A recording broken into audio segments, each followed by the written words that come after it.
बच्चों अब हम कन्फॉर्मल के नए वीडियो में आ गए हैं और इसके अंदर जो है हम जो प्रॉपर्टी बता रहे थे बाइलिनियर की, तो हमने पहली वाली वीडियो में कितनी बनाई थी? 5 प्रॉपर्टी बताई थी। तो ये छठी प्रॉपर्टी है।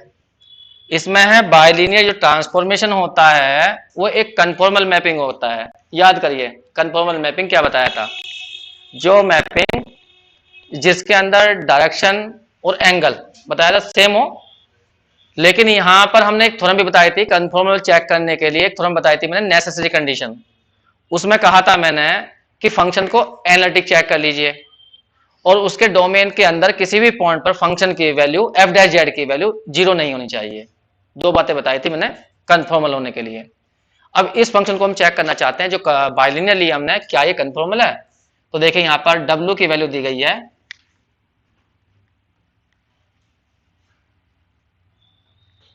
W इक्वल टू है हमारा कितना?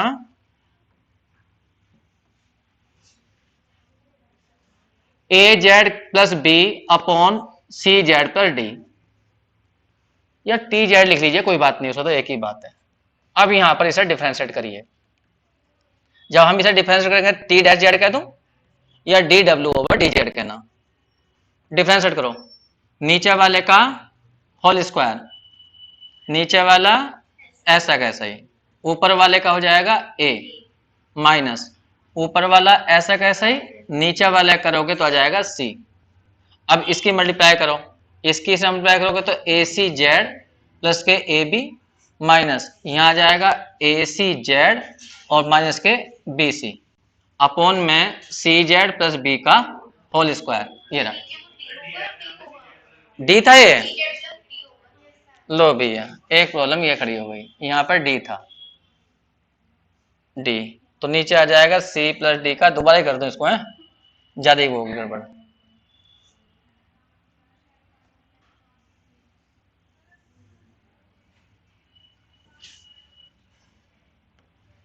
दोबारा करते हैं। सी जेड प्लस डी का होल स्क्वायर, सी जेड प्लस डी, ऊपर वाले का आ जाएगा ए, फिर ऊपर वाला ऐसा कैसे ही, नीचे वाले का हो जाएगा केवल सी। ये तो आएगा। करो multiply, a c z plus a d minus के ए सी जेड और माइनस के बी सी अपॉन में कितना हो गया? सी जेड प्लस डी का होल स्क्वायर। अब यहां पे ध्यान से देखना, ऊपर ए सी जेड कैंसिल हो गया, क्या बच गया? A d minus b c upon में सी जेड प्लस डी का होल स्क्वायर। अब तुम्हें याद होगा कि किसी फंक्शन को बाइनरी हम तभी कहते हैं जब उसका डिटर्मिनेंट कहना a d minus b c की वैल्यू 0 नहीं होनी चाहिए। ठीक है, और हमें पता है यहां पर जब ये बाइलिनियर है तो a d minus b c की वैल्यू 0 नहीं होगी, तो ये टोटल वैल्यू कैसी आ जाएगी? Not equal to 0। लिख देना है यहाँ पर a d minus b c कैसा है? Not equal to 0। अब हमने यहाँ पे ये दिखाया है कि देखिए जो फंक्शन है हमारी बाइलिनियर, उसको हमने डिफरेंशिएट करा तो इसकी वैल्यू एग्जिस्ट भी कर जाएगी और 0 भी नहीं आएगी, क्योंकि ये कंडीशन थी। इसका मतलब ये जो बाइलिनियर है ये हमारी कन्फॉर्मल है। तो ध्यान रखना बाइलिनियर फॉर्म जो होती है वो हमेशा ही कन्फॉर्मल होती है।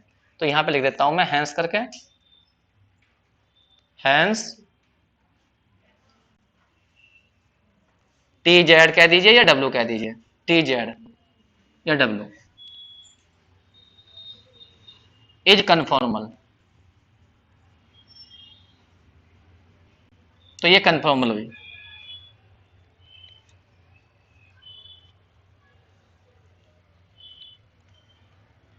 नोट कर लिया?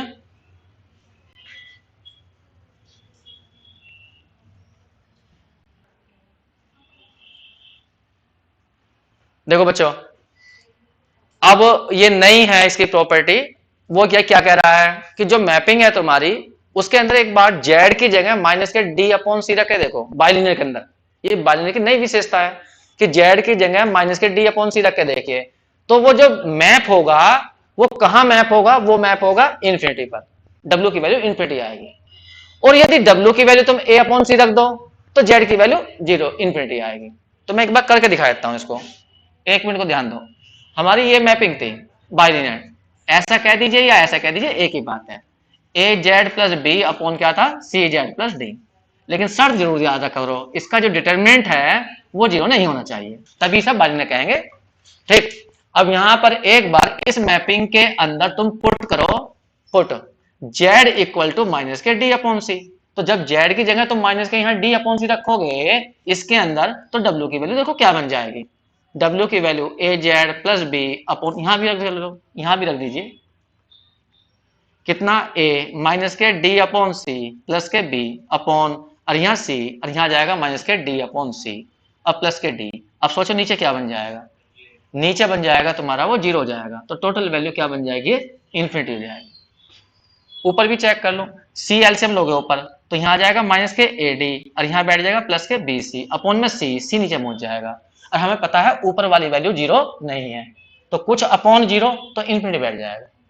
तो इसका मतलब ये हुआ, इस मैपिंग के द्वारा अगर हम यहाँ पर जेड की वैल्यू भरेंगे कितने, माइनस के डी अपॉन सी, तो वो डब्ल्यू की जो वैल्यू आएगी, जो फंक्शन हमारी टी, तो वो किस पे मैप होगी, माइनस के डी अपॉन सी भरने पर वो इन्फिनिटी पे मैप होगी। ये तो मतलब है। उल्टा करके देखिए एक बार, उल्टा नहीं ये वाला है, हाँ वो कह रहा है कि अगर डब्ल्यू की वैल्यू ए अपॉन सी दे, या ये कह दीजिए जेड की वैल्यू इन्फिनिटी भरे, तो डब्ल्यू की जो वैल्यू आएगी वो ए अपॉन सी आएगी। जरा करके दिखाना, जेड की वैल्यू इन्फिनिटी भरनी है यहाँ पर, तो जैसे ही हम जेड की वैल्यू इस वाले में इन्फिनिटी भरेंगे, वन में इन्फिनिटी भरेंगे, तो infinity upon infinity indeterminate form बन जाएगी। तो एक काम करना, इसमें जेड कॉमन लेना पहले, ठीक है, तो पहले बाय वन से चलो, बाय वन से डब्ल्यू की वैल्यू में यहां पर जेड कॉमन लोगे, तो यहां पर जाएगा a plus b upon z, sorry z, और नीचे आ जाएगा तुम्हारा जेड कॉमन लेने पर c plus d upon z, तो ये हमारा कैंसिल हो जाएगा, और उसके बाद डब्ल्यू की वैल्यू ऐसी आ जाएगी, डब्ल्यू इक्वल टू आ जाएगा, कितना बन जाएगा, a plus b upon z अब बटे c plus d upon z. अब इसमें पुट कर दीजिए तुम डब्ल्यू equal to z equal to कितना, जेड इक्वल टू इन्फिनिटी रखना, तो कुछ अपॉन इन्फिनिटी जीरो, तो डब्ल्यू की वैल्यू कितनी आ जाएगी, ए अपॉन सी आ जाएगी। इन्हें नोट कर लीजिए, इनकी मुझे बाद में जरूरत पड़ेगी जब हम कन्फॉर्मल के या बाइनरी के मुश्किल दौर में पहुंचेंगे इस चैप्टर के।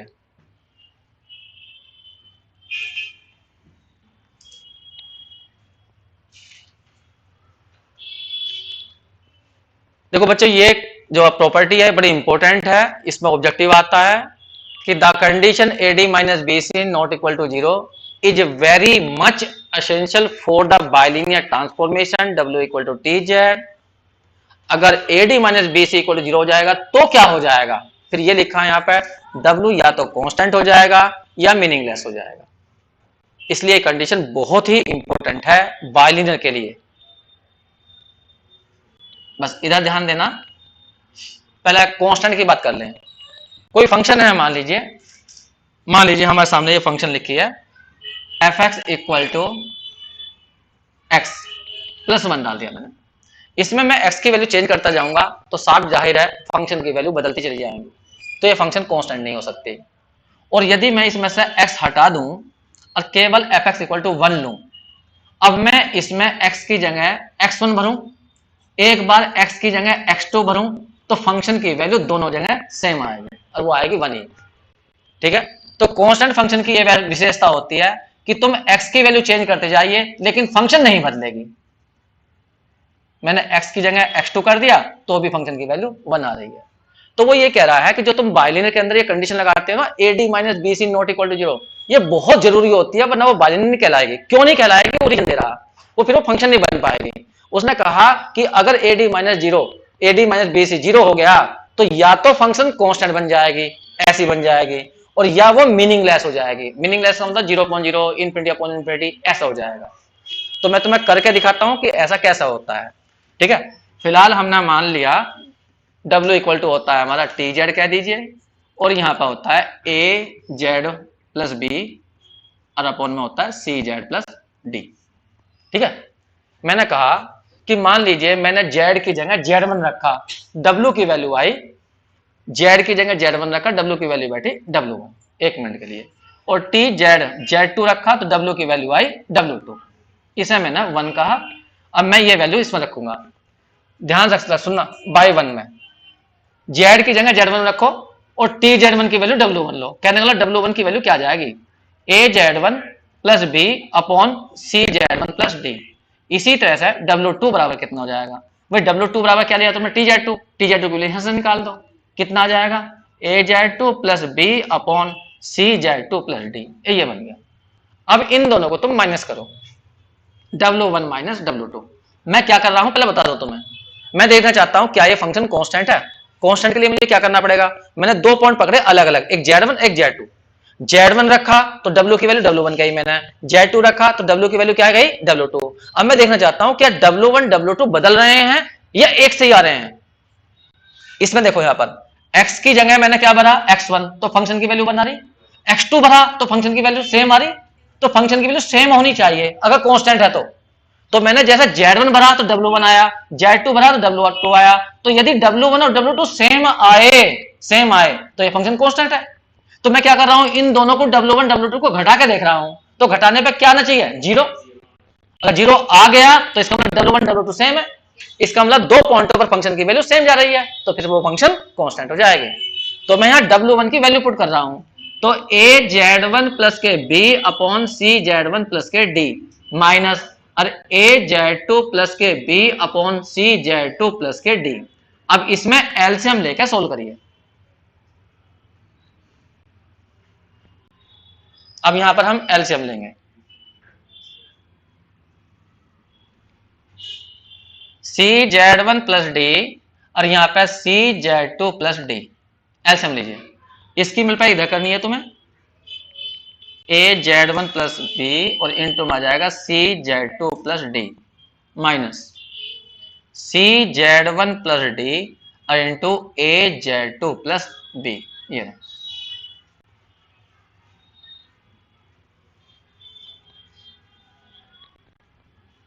करो, इसकी मिलपाई इसमें तो AC Z1 Z2, इसकी इसमें AD Z1, फिर इसकी इसमें BC Z2 प्लस BD है, BD minus AC Z1 Z2 minus के BC Z1 माइनस के AD Z2 और माइनस के आ जाएगा BD।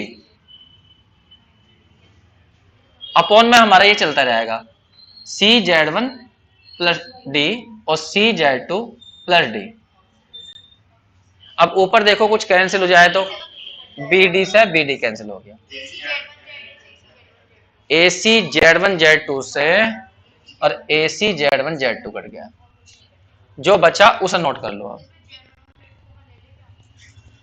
Z1 Z2, हाँ बिल्कुल बिल्कुल,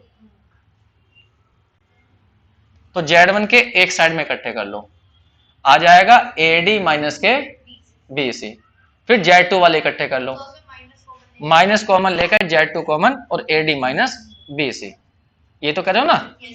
अपॉन में आ गया CZ1 प्लस डी और यहां आ गया CZ2 प्लस डी, ये बन गया। तो ये हमारी W1 माइनस W2 की वैल्यू चल रही है। अब हमने यहां पर पूरे में से कॉमन ले लिया AD माइनस BC, ब्रैकेट में आ गया Z1 माइनस Z2 और यहां पर CZ1 प्लस डी और इनटू में CZ2 प्लस डी। अब यहां से मैं तुम्हें बताना चाहता हूं कि ये वैल्यू जीरो कब होगी, इसे मैंने नंबर को डालकर छोड़ दिया। अब बस एक मिनट इधर ध्यान देना, पहली स्थिति बना रहा हूं मैं, case first, when AD minus BC equal to 0 और साथ में मैंने कंडीशन लगाई है Z1 की वैल्यू माइनस के D अपॉन C और Z2 की वैल्यू माइनस के D अपॉन C मत लेना। तब बताओ 22 सेकंड से क्या हो जाएगा, W1 माइनस W2 की वैल्यू कितनी हो जाएगी। मैंने कहा इसे तो 0 ले लो, AD माइनस BC को, तो यहां 0 हो जाएगा और Z1 की वैल्यू ये मत लेना, क्यों, क्योंकि ये ब्रैकेट 0 हो जाएगा अगर मैं Z1 की वैल्यू माइनस के D अपॉन C लूंगा तो फिर क्या बन जाएगा, ऊपर 0 और नीचे 0 बन जाएगा, नहीं समझे। तो मैंने कहा नीचे जीरो ये मत लेना, Z1 की वैल्यू ऐसी नहीं होनी चाहिए, जो तुम यहाँ पर Z1 Z2 रखे थे तो Z1 Z2 की वैल्यू ऐसी नहीं होनी चाहिए, तो नीचे जीरो नहीं आने का और ऊपर जीरो आ गया तो टोटल वैल्यू क्या जाएगी जीरो। इसका मतलब ये हुआ W1 W2 कैसे हो गया सेम, कहने का मतलब Z1 पर फंक्शन की वैल्यू और Z2 पर फंक्शन की वैल्यू सेम आ गई। इसका मतलब फंक्शन कैसी हुई, कांस्टेंट हुई। W equal to T z कैसी हुई, कांस्टेंट। पहला आंसर तो ये हुआ। अब दूसरा आंसर देखो, अगर हम इनमें से कोई सा भी अगर Z1 की वैल्यू ये हो जाए या Z2 की वैल्यू ये हो जाए तो फिर नीचे भी जीरो जाएगा और ऊपर भी जीरो, फिर वो मीनिंग लेस हो जाएगा।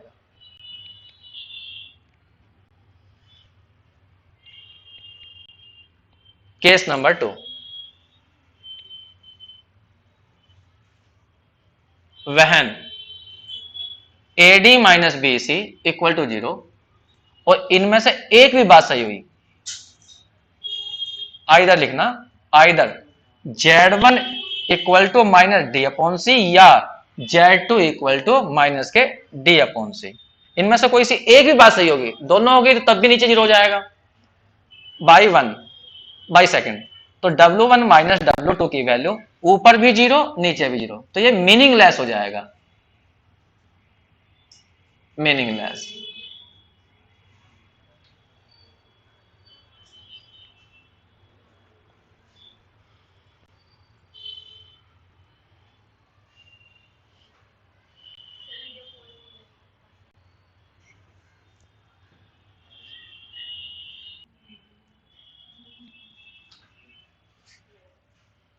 देखो बच्चों नेक्स्ट प्रॉपर्टी हमारी है, किसी बाइलिनियर ट्रांसफॉर्मेशन को हम मैट्रिक्स के रूप में भी लिख सकते हैं। एक रह गई, नंबर गलत पड़ गए, चलो नंबर नोट कर लीजिए, सही से नंबर डाल लो बच्चों, नंबर गलत हो गई है, 9 बता रहे हैं।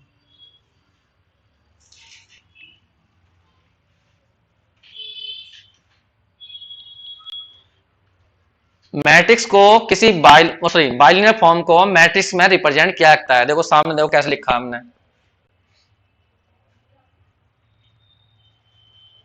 जो ए बी ऊपर हैं वो फर्स्ट रो में डाल दिए गए हैं और जो सी डी नीचे हैं वो सेकंड रो में डाल दिए हैं। तो किसी भी बाइलिनियर फॉर्म को लिखना हो तो इस तरह से लिख सकते हो तुम। वैसे भी सोचिए, अगर हम मैट्रिक्स के हिसाब से देखें तो W का डिटरमिनेंट क्या होगा, या कह दीजिए इस मैट्रिक्स का डिटरमिनेंट क्या होगा, वही तो होगा जो लिखवाते हैं हम बार बार, क्या बैठेगा AD माइनस के BC, ये तो होगा। तो इसलिए उसको डिटरमिनेंट, वास्तव में डिटरमिनेंट होता है वो, इसलिए डिटरमिनेंट बोलते हैं। अब यहाँ पे देखो एक रफली एग्जांपल लेता हूं मैं, मान लीजिए किसी ने एक फंक्शन दी तो मैं 2z प्लस के 3 अपॉन में दिया 7 प्लस 8i इंटू में z और प्लस के मान लीजिए 3 माइनस के 2i। अब तुम्हें इसे मैट्रिक्स में लिखना है तो मैट्रिक्स में लिख दीजिए, क्या लिखोगे बताओ, ऊपर 2, यहाँ पर 3, यहाँ पर 7 प्लस 8i और यहाँ पर क्या जाएगा 3 माइनस के 2i, ये बनेगा। तो ये इसका मैट्रिक्स का रिप्रेजेंटेशन है। इससे फायदा क्या होगा वो तो मैं अभी बताऊंगा, मैं फिलहाल इसे नोट कर लीजिए जल्दी से।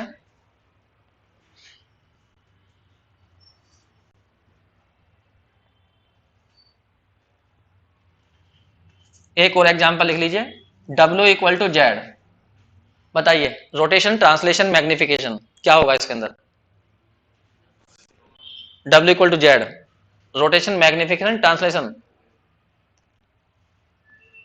ये कमी है तुम्हारे अंदर, तुम पढ़ नहीं रहे जाके, जो है मैग्निफिकेशन नहीं होगा क्योंकि 1 आ रहा, तो इसे अल्फा मान लो, अल्फा की वैल्यू 1 है तो 1 का मोड कितना होगा 1, तो मैग्निफिकेशन होगा ही नहीं। ये तो वैसे सोचो, एक बात सोचो, जेड की वैल्यू तुमने 2 प्लस 3i रखी तो W की वैल्यू तो यही आएगी, तो उसी पॉइंट पे तो मैं पूरा वो, अगर यहां पर 2 कर दूं तो तुरंत ये डबल हो जाएगा, तो साइज चेंज हो जाएगा।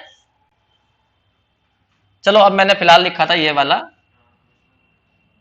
हाँ इसके अंदर कोई, अब फिलहाल मैंने यहां पे लिखा था ये हटा दो इसको,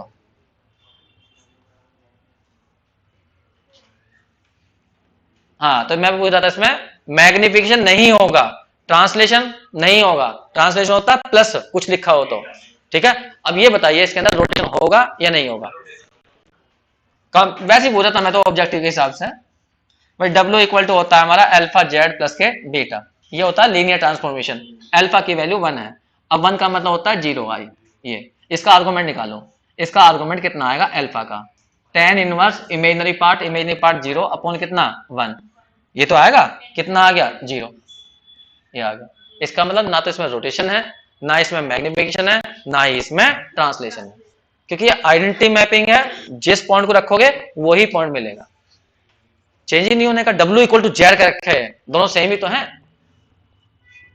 चलिए हम ये पूछ रहे थे, इसका मैट्रिक्स बना के दिखा दिए, ये तो मैंने वैसे ही पूछ लिया था। बताइए मैट्रिक्स क्या बना, W इक्वल टू, बोलो, इसका मैट्रिक्स बना रख दो। पहले सही फॉर्म में लिखो, बाइलिनियर तो लिखो ना, बोलो 1z plus 0 upon 0z plus 1, बताओ तो क्या लिखा जाएगा, 1 0 0 1, ये बन गया। इसीलिए इसे आइडेंटिटी मैपिंग कहते हैं। अगर तुमने पढ़ा हो fx बराबर x, ये आइडेंटिटी मैपिंग कहलाती है। यहाँ पे W इक्वल टू जेड कह दिया हमने, W इक्वल टू जेड कह दिया, t z equal to z कह दीजिए, और देखो इससे जो मैपिंग वो जो बना डिटरमिनेंट, वो भी आइडेंटिटी मैट्रिक्स बना, डिटरमिनेंट नहीं मैट्रिक्स, कर लिया। और देखिए अब है हमारी प्रॉपर्टी खत्म हो गई है, दो बाइलिनियर ट्रांसफॉर्मेशन हो उनकी प्रोडक्ट करना। यहां पर लिखा रिजल्टेंट बोल दीजिए प्रोडक्ट को, या प्रोडक्ट ही बोल दीजिए। प्रोडक्ट करनी तो मैं आती है, लीनियर उसमें तो करनी आती है रियल में, ये तो बाइलिनियर है। सुनो ध्यान से, एक फंक्शन दी मैंने तो मैं वैसे ही बता दूं मैं रियल के हिसाब से, f1 इक्वल टू है x प्लस 1 और gx, चलो f2 कह लो, f2x इक्वल टू है मान लीजिए 3x प्लस के 5, और तुमसे कोई कहने लगे f1 f2 की मल्टीप्लाई करो, तो f1 ये है ऊपर वाली, f2 ये है, और f1 f2 की मल्टीप्लाई जानते हो तुम, पहले यहाँ पे x डाल लो अपने पास से, फिर क्या करोगे, पहले कौन सी सोल्व होगी, f2 सोल्व होगी, उसके बाद f1 सोल्व होगी। तो बताओ f2x की वैल्यू कितनी आई, f2x की वैल्यू आई 3x प्लस 5, ये तो आई। अब इसमें रख दो ऊपरले वाली में, जहां x है वहां क्या भर दो 3x प्लस 5, तो ऊपर रख दिया हमने कितना 3x प्लस 5 और प्लस कितना 1, तो कुल मिला के आ जाएगा 3x प्लस 6, ये आ गया। सही है, तो इस तरह से हम मल्टीप्लाई कर सकते हैं। ऐसे ही हम मैं यहां बताऊंगा, यहां भी कोई नई बात नहीं बताऊंगा, इसी तरह से बताऊंगा यहां भी, बस ये रियल में था, अब मुझे करना है किसमें, कॉम्प्लेक्स में।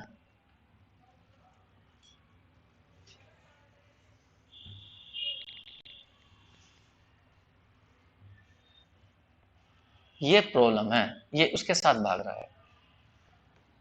चलो जी, ये नहीं जा रहा तो मैं दूसरा तरीका लगाता हूं।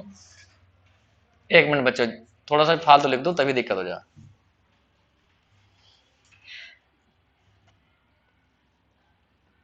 हाँ बच्चों, अब हम यहाँ पे देखो एक क्वेश्चन दिया गया है, क्वेश्चन क्या वैसे दी गई है। मान लो एक तो ये बाइलिनियर है, बाइलिनियर है तो ये कंडीशन होगी इसकी, डिटरमिनेंट इसका, और दूसरी दी गई है ये, और मुझे इन दोनों की मल्टीप्लाई करनी है। तो मल्टीप्लाई करने का वही तरीका लगाओ जो तुम रियल में जानते हो। चलो बताओ, T1 T2 की मल्टीप्लाई करनी है तो कैसा होगी, पीछे जेड डालोगे, पहले कौन सोल्व होगी T2Z, तो T2Z की वैल्यू ऊपर देखो क्या दी गई है, ये रही कितनी, A2Z plus B2 upon C2Z plus D2, यही है ना। अब तुम इसकी वैल्यू निकालो, बताओ इसकी वैल्यू कैसे निकालोगे, ऊपर वाले देखो, ऊपर वाली से, तो क्या करोगे, जहां Z है वहां सारे में ये भर दोगे, भरो। तो जब हम ऊपर वाले से भरेंगे इसको, तो A1Z की जगह आ जाएगा A2Z प्लस B2 अपॉन में आ जाएगा C2Z प्लस D2, फिर प्लस क्या जाएगा B1 अपॉन में जाइए C1, और यहां Z की जगह ये सारा A2Z प्लस B2 अपॉन में आ जाएगा C2Z प्लस D2, और प्लस के कितना जाएगा D2, ये रहा। अब एलसीएम लेकर सोल्व करिए,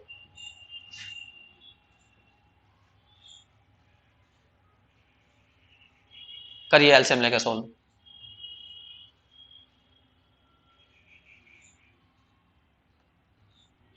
ऊपर जब एलसीएम लोगे तो A1 A2Z प्लस के B2 प्लस के B1 इंटू में आ जाएगा C2Z प्लस D2, और जो एलसीएम आएगा वो नीचे भी सेम आएगा तो वो कट जाएगा। यहां पे C1 बाहर था ना, है D2 तो अलग था ना मेरे ख्याल से। हाँ D2 अलग है। चलो जी, यहां पे बैठेगा C1 बाहर A2Z अब प्लस B2 और प्लस के आ जाएगा D2 के साथ में, ये आ जाएगा C2Z अब प्लस के D2। चेक करना है कहां गलती हुई। सही है। अब एक काम करिए, ऊपर जेड वाले एक साथ लाइए, जहां जहां जेड वाले हैं सारे इकट्ठे करो। जब जेड वाले इकट्ठे करेंगे तो यहां आएगा A1 A2 प्लस के B1 C2, ये हो गए जेड वाले।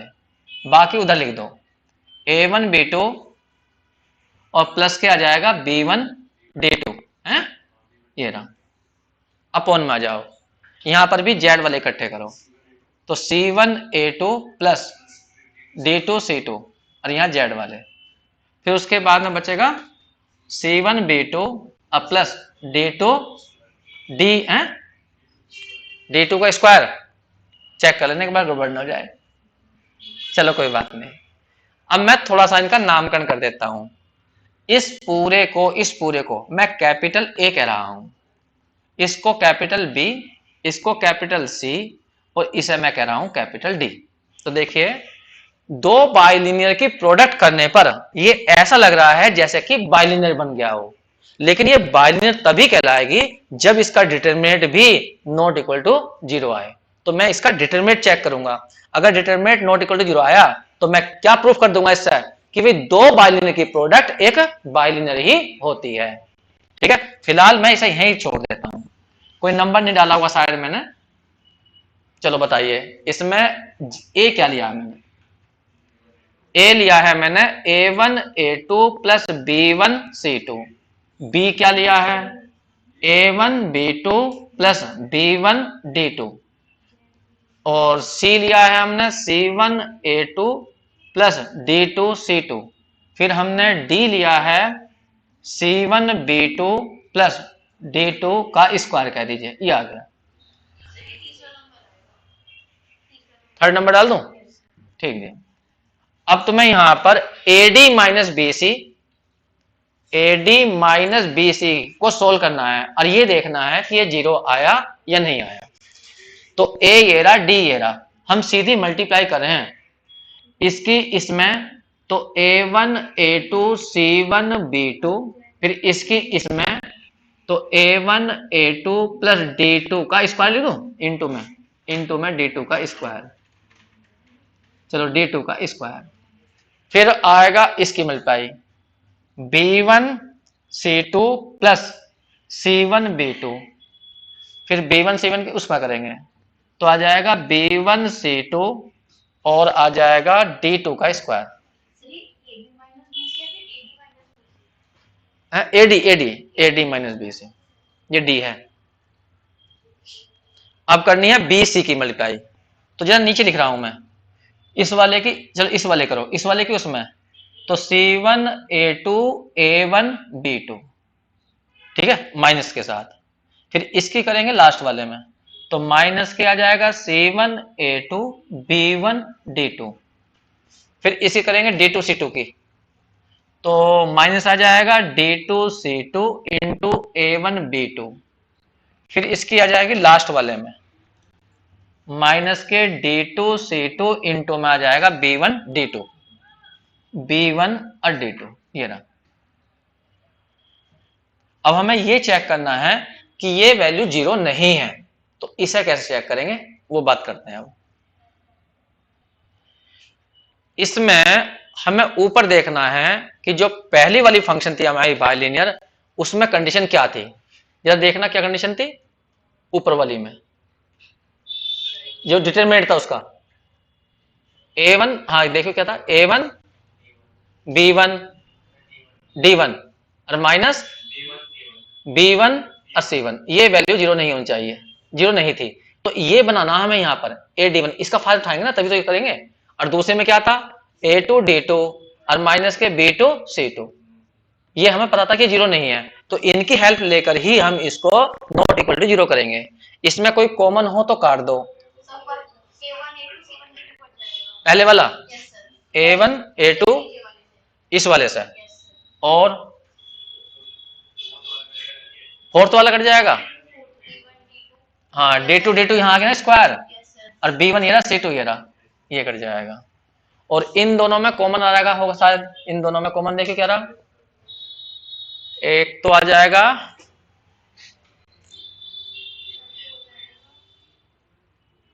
A1 A2 C1 B1, इसमें देख लो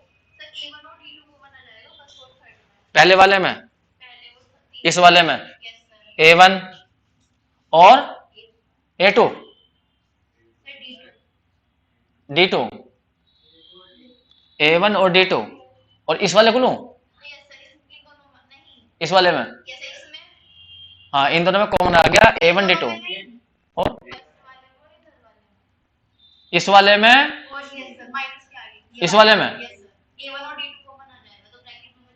एक मिनट एक मिनट एक मिनट एक मिनट एक मिनट, बस थोड़ा सा इनका फायदा उठाना, बस ये सेटिंग करनी है। तो A1 D2 तुमने कॉमन लिया, तो क्या बचा, A2 D2 और माइनस के कितना, B2 C2। अब इन दोनों में देखो, इन दोनों में C1 B1, क्या बचेगा यहाँ पर ऊपर, C2 B2, हाँ, और माइनस A2 D2। अब पूरे में कॉमन देखो, ये वाला और ये वाला है, A2 D2 आएगा, हाँ A2 और D2। अब देखो इसमें माइनस कॉमन लेकर है, ये पूरे में कॉमन जाएगा, तो कुल मिलाकर A2 D2 और माइनस B2 और C2 ये कॉमन, तो क्या बचेगा अंदर, A1 D2 माइनस के C1 B1, नहीं यहाँ A2 गलत हो गया, ये A1 A2 नहीं आना चाहिए, A1 D2 नहीं, ये गलत है ये, हाँ A1 D1 होना चाहिए, कहीं गलती लिखी गई जल्दीबाजी में, A1 D1 बैठना चाहिए था ये, मतलब ये बन जाते हैं यहाँ पर A1 D1 minus B1 C1 और A2 D2 minus B2 C2 बनते हैं, तो A2 D2 minus B2 C2 ये तो सही बन रहा है। कहाँ पर, यहाँ नहीं, ऊपर कहीं गलती हो गई, मल्टीप्लाई करने,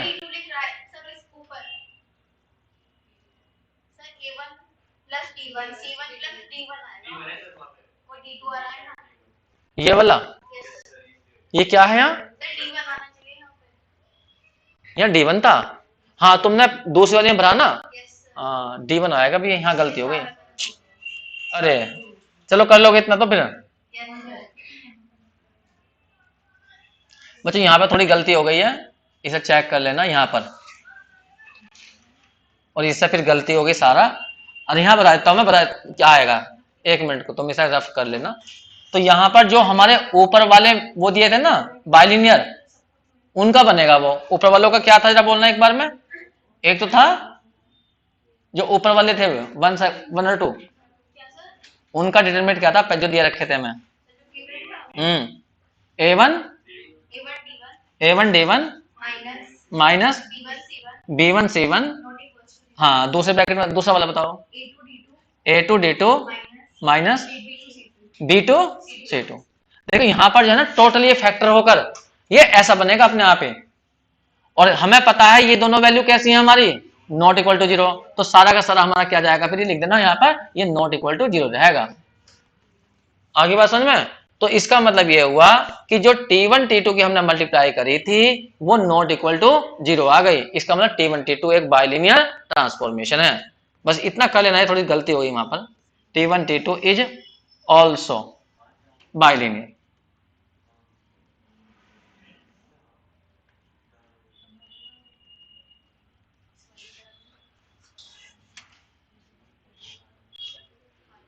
ये कैलकुलेशन कर लेना बच्चा थोड़ा सा, ये है बाद में जाकर जो है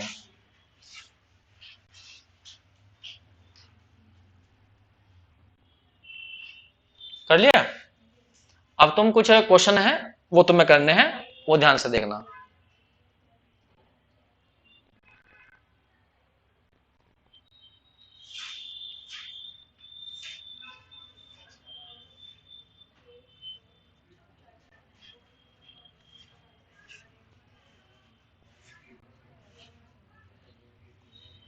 अरे कर लिए बच्चों?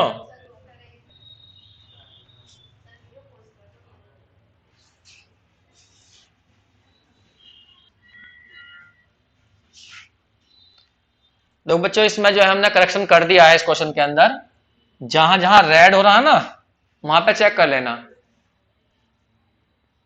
यहां पर ये D1 था, इसकी जगह यहां पर चेंज हो गया, यहां पर रेड था, यहां पर ये जहां जहां रेड कर दिया वहां D1 कर रखा हमने वहां पर। हाँ, D2 का D1 हर जगह जो है। तो ये इस टाइप का बन गया था हमारा लास्ट में जाकर। और हमें जो मैपिंग दी गई थी बाइलिनियर, तो उनके अनुसार जो है ये वाली कंडीशन जो थी, ये वाली कंडीशन, ये कंडीशन, ये नॉट इक्वल टू जीरो थी, तो पूरी की पूरी वैल्यू वो नॉट इक्वल टू जीरो जाएगी। अब इस पे कुछ क्वेश्चन है जो तुम्हें करके लाने हैं। अब ये क्वेश्चन दिए हुए हैं, बच गया वो?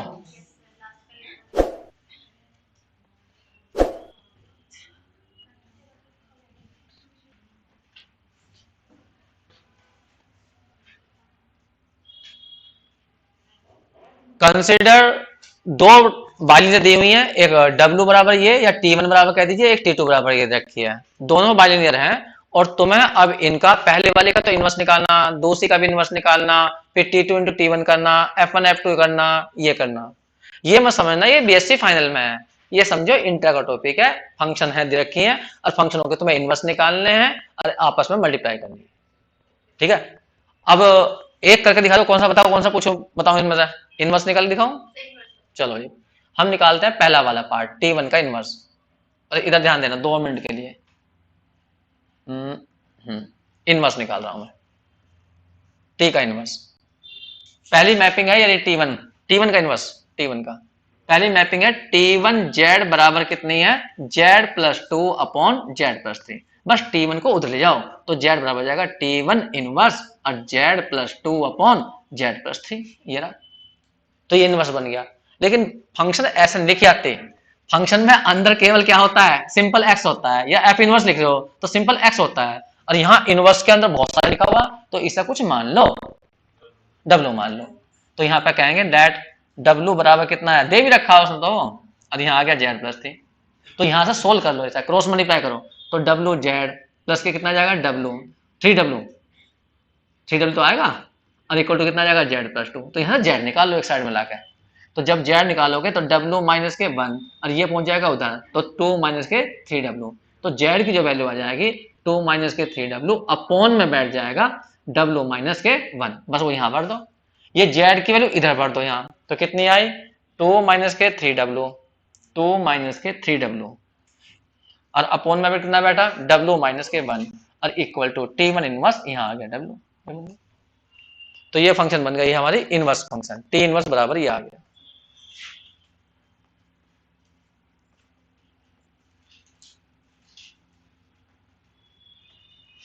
तो इस तरह से हम इनवर्स निकाल सकते हैं किसी फंक्शन का।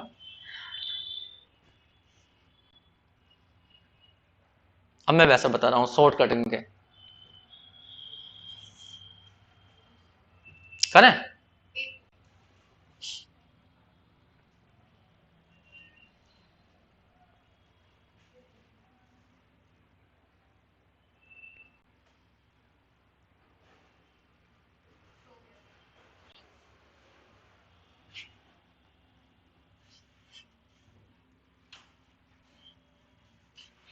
देखिए ध्यान दीजिए, मैट्रिक्स मैंने इसलिए सिखाया है जिससे कि ये क्वेश्चन शॉर्ट में किए जा सकते हैं। जैसे T1 हमें ये दी हुई है, T1Z इक्वल टू दिया है Z+2 अपॉन Z+3, तो इससे डिटरमिनेंट बना लो, वो मैट्रिक्स बताओ क्या बनेगा, 1 2 1 3, ये रहा। इसका नाम रख लो, रखना चाहो तो A। तो तुम्हें T का इनवर्स निकालना, तो इस मैट्रिक्स का इनवर्स निकाल लो, T इनवर्स निकल जाएगा। बताओ इस मैट्रिक्स का इनवर्स कैसे निकलेगा, A का इनवर्स बोलो, याद है तुम्हें, डिटरमिनेंट ऑफ A और एडजॉइंट ऑफ A। तो A का डिटरमिनेंट निकालो, कितना बैठेगा, 3 यहाँ और 2 यहाँ, तो कितना जाएगा 1, 1 तो आएगा 1। और एडजॉइंट निकालने का शॉर्टकट होता है, इन एलिमेंटों को इंटरचेंज कर देते हैं और इनका साइन चेंज कर देते हैं। तो बताओ क्या जाएगा, बोलो, हाँ बोलो, 3 और यहाँ 1 और यहाँ पर -2 और यहाँ -1, बस ये बन गया। इस बाहर वाले के अंदर गुणा कर लेना, तो सही तरह से ये बन जाएगा 3 - 2 - 1 1, ये आ गया। बस 1 मिनट इधर ध्यान देना। तो कोई पूछेगा तुमसे ये बताओ 3 इनवर्स क्या बनी, 3 इनवर्स तो लिख के दिखाओ। 1 मिनट। हाँ, तो टी इनवर्स डब्ल्यू में लिखनी, डब्ल्यू में लिख देना, जेड में लिखनी, जेड में लिख देना। बताओ टी इनवर्स क्या बने, टी वन इनवर्स बताओ, सब बनाओ वापस। हाँ, 3 जेड और माइनस के 2 और माइनस के जेड और प्लस के 1, उसे चेक करना। अगर डब्ल्यू में लिखे डब्ल्यू में लिख लो, डब्ल्यू में देखो ये बनी नहीं बनी, कल उल्टा हो गया हो, देखो अभी जो बनाई थी हमने ऊपर गलत बन गई, माइनस कॉमन ले लो, वही तो बन गई ऊपरले वाली, ये सेम तो बन गई। तो ये काम तुम सारा मैट्रिक्स बनाकर भी कर सकते हो। अगर तुम्हें 2 की मल्टीप्लाई करनी है तो 2 मैट्रिक्स की मल्टीप्लाई कर दो, जरा ऊपर लिखा हुआ T1 की इंटू T2 की मल्टीप्लाई करो। 1 मिनट, तुमने तो लिया है। अब जैसा सेकंड पार्ट था इसका, 1 मिनट यहां देख लो, सेकंड पार्ट था क्या, ये रहा, ये सेकंड नहीं, ये वाला T2 और T1 की मल्टीप्लाई करो। तो T1 T2 की मल्टीप्लाई या T1 T2 की मल्टीप्लाई कैसा करेंगे वो देख लीजिए। 1 मिनट को मैं शॉर्ट कैसे करूंगा, अब वो सही मैट्रिक्स सही। हमें करनी है T1 और T2 की मल्टीप्लाई, इसकी मल्टीप्लाई करनी है, ठीक है। तो पहले T1 को मैट्रिक्स में कौन लिख लो, T1 था क्या, Z+2 अपॉन Z+3, तो इससे मैट्रिक्स क्या बनेगा 1 2 1 3, इसका नाम रख लो 1 मिनट को A। T2 Z देखो क्या था, दूसरी मैपिंग क्या दी गई थी, बाइलिनियर। हाँ, T2 दी थी हमें Z upon Z+1, Z upon Z+1, बताइए मैट्रिक्स क्या बनेगा इससे, पहला 1 0 1 1, ये बन गया, इसको B कह लो। अब तुमसे वो करा T1 और T2 की मल्टीप्लाई करो, तो कुछ नहीं करनी, A और B की मल्टीप्लाई कर दो। अगर T2 T1 की करनी तो पहले B लिखो फिर A लिख दो, करिए मल्टीप्लाई, सिंपल मल्टीप्लाई करो। बताओ फर्स्ट रो फर्स्ट कॉलम कितना आएगा, 1 की 1 में 1 और 2 की 2 में 3, तो 3 आ जाएगा। फर्स्ट रो सेकंड कॉलम करो, ये 0, हाँ 2 आ गया। सेकंड रो फर्स्ट कॉलम करो 4, और इसकी इसमें कर दो 3, बस ये आ गया। तो बताओ T1 T2 क्या बनी, T1 T2 Z हम बना रहे हो तो Z लिख दो, बोलो 3Z+2 अपॉन 4Z+3, बस आंसर आ गया। और तुम वैसा करोगे तो बहुत टाइम लग जाएगा, तो मैट्रिक्स कर दीजिए ना। तो बाइलिनियर को हम मैट्रिक्स में लिख सकते हैं, ये सब तुम्हें समझ रखा, लीनियर अलजेब्रा में है ये सब टॉपिक, कि बाइलिनियर ट्रांसफॉर्मेशन क्या होती है, किसी भी फंक्शन को तुम ऐसा बदल सकते हो।